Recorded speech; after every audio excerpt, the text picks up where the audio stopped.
Hi, welcome to the Mind Factory. On this channel, we reproduce the latest results in the fields of artificial intelligence, deep learning, and robotics.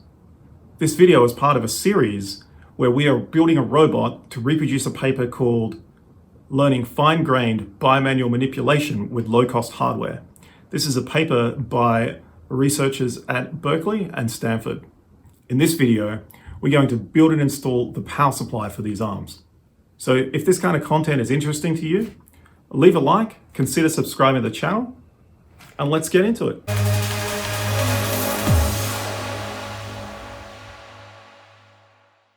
Okay, so the first thing we want to do is set up the ring connector onto our 12 AWG wire. So we're going to strip off about 8 mil of insulation. So I'll just pop that into the 12 here. Okay, give it a little twist. And we'll grab a little bit of shrink wrap, cut it off, slip that on. Now we're just going to slide the wire into the connector. Looks good, a little bit poking up. I'll just carefully bring the crimp over it. Get it in the crimp. And then punch it down.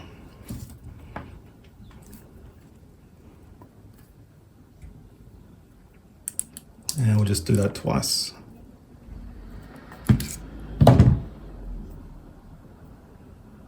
Okay, that should do it. Then we can just pull up the shrink wrap and light it up. Well, don't light it up, heat it.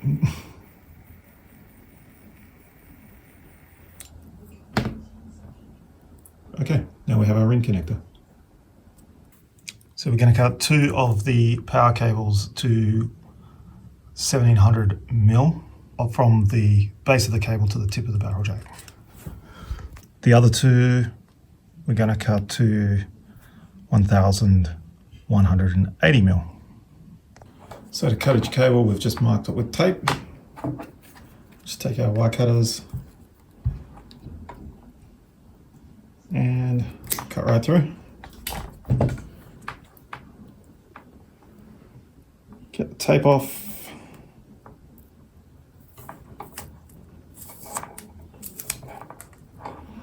Separate the wires.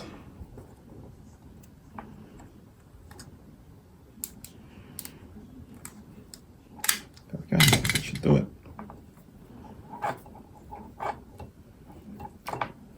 And grab our terminal block, just verify that we've cut it enough that we can be able to insert them in. That's good.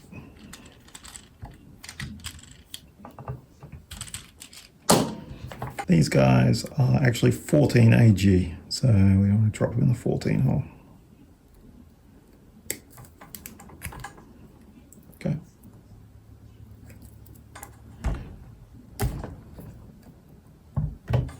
Okay. Okay, so we're just going to take our AWG 14 end cap, slide it on there,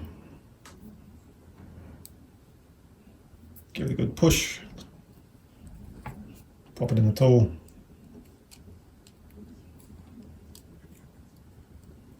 and squeeze. And that's it. That's ready to go into the terminal block.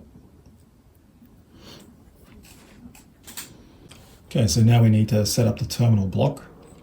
These are just going to, by default, the connections are just going to be 1-to-1 across the block. So what we need to do is we want a block of 6 connections on this side and a block of 6 connections on this side. So we're going to use these little bridges to just. So we're just going to slot them in to give us 6 here and 6 here.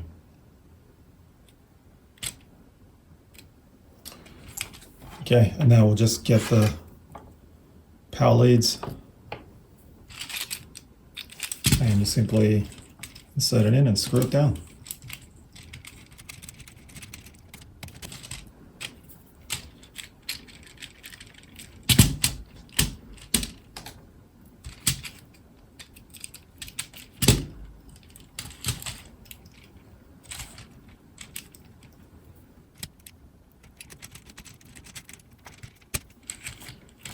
Okay, they're in nice and tight.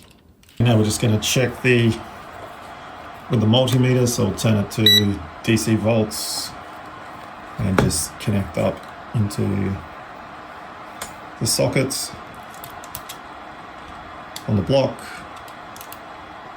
and we should see 12 volts, just in about 12 and a half. That's going to be fine. To mount the Van Ball power supply, I just screwed the 4 mending plates in here using M3 4mm screws. Here's what the wiring looks like on the underside of the table. Everything wired to the back of the table.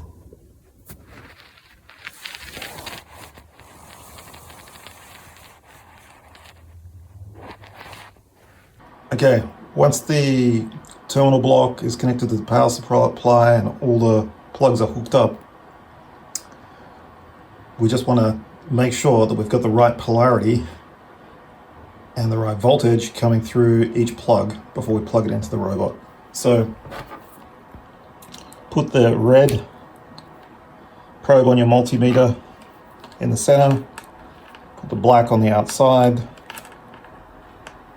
like that. There we go. And then the multimeter should be reading 12.52 or something like this. It should be positive. Positive. Okay, in this power design, I did a little bit extra to what they did in the paper. Essentially just adding that terminal block in the middle to just make it a bit cleaner to interface with the arms.